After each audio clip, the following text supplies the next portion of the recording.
Welcome all of you. आज हम कक्षा 6 में गणित विषय के अंतर्गत टाइप ऑफ एंगल्स या कोणों के प्रकार पर चर्चा करेंगे। सर्वप्रथम एंगल की परिभाषा के अंतर्गत an angle measures the amount of turn, घुमाव की नाप को हम कोण कहते हैं। जैसा कि हम चित्र में देख रहे हैं, दो किरणों के मिलने से एक कोण बनता है। अब टाइप ऑफ एंगल्स या कोणों के प्रकार पर हम चर्चा करते हैं।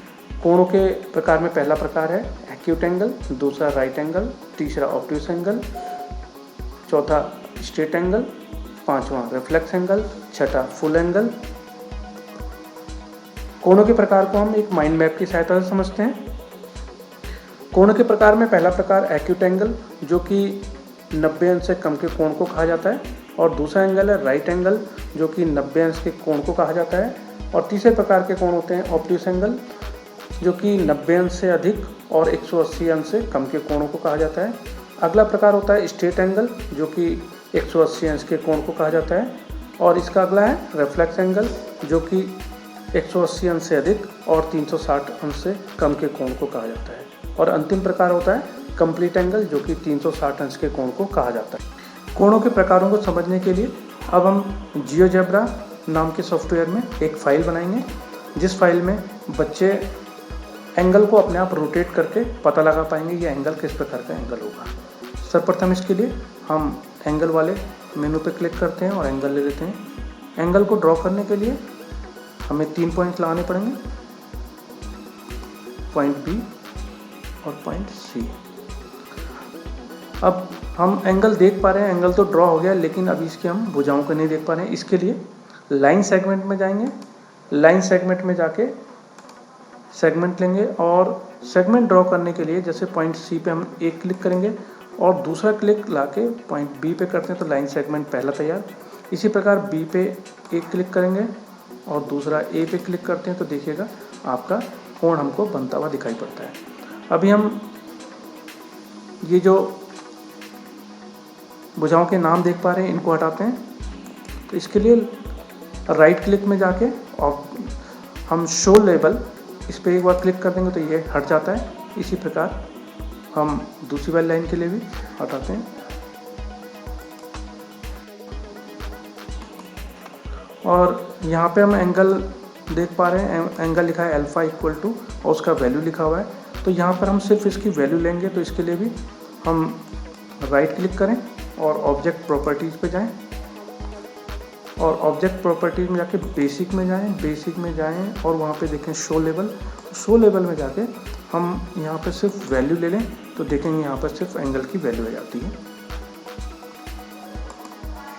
अब हम इस वाले साइडर मेन्यू में जाके यहाँ पर क्लिक करते हैं तो यहाँ टेक्स्ट का ऑप्शन मिलता है और टेक्स्ट वाले ऑप्शन में जाके आप यहाँ क्लिक करते हैं और क्लिक करके यहाँ पर टाइप करते हैं एक्यूट एंगल।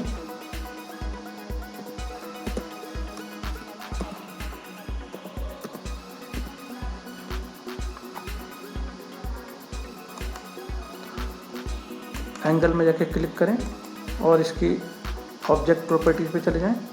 ऑब्जेक्ट प्रॉपर्टीज़ में जाके टेक्स्ट में जाते हैं।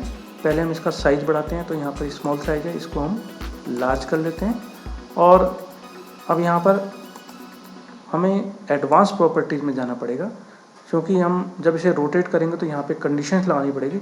सर्वप्रथम हम यहाँ पर एंगल का नाम देखते हैं। एंगल का नाम अल्फ़ा था, अल्फ़ा लिख लिया और एंगल अल्फ़ा है, इसको लेस देन और कर लेंगे 89 और यहाँ पर डिग्री का साइन चाहिए। डिग्री के साइन के लिए यहाँ देखिएगा ये डिग्री का साइन है और ये हमारी कंडीशंस लग गई। अब देखेंगे हम इस एंगल को जब हम रोटेट करते हैं, जब तक ये 90 अंश से कम होता है तब तक ये एक्यूट एंगल दिखेगा। जैसे ही 90 पे पहुँचता है तो ये एक्यूट एंगल गायब हो जाता है। अभी हम इसी प्रकार से टेक्स्ट बॉक्स और भी क्लिक करेंगे और टेक्स्ट बॉक्स क्लिक करके उसमें देखेंगे इस प्रकार हम हर एंगल के लिए टाइप कर लेंगे और उनकी कंडीशंस को लगा लेंगे। और कंडीशंस लगाने के बाद हमारे सामने फाइल इस प्रकार से आ जाएगी।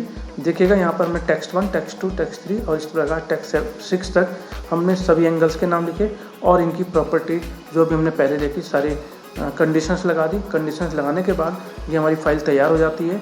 और फाइल तैयार करने के बाद हम देखते हैं जब बच्चा इसको रोटेट करता है तो ये देखिएगा जैसे रोटेट करते हैं, जैसे कंडीशंस चेंज होती हैं, एंगल का नाम चेंज होता जाता है।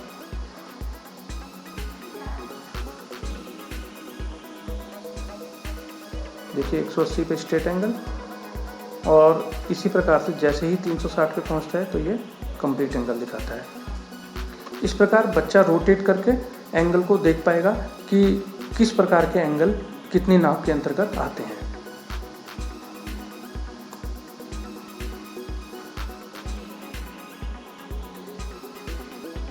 आप सभी का धन्यवाद।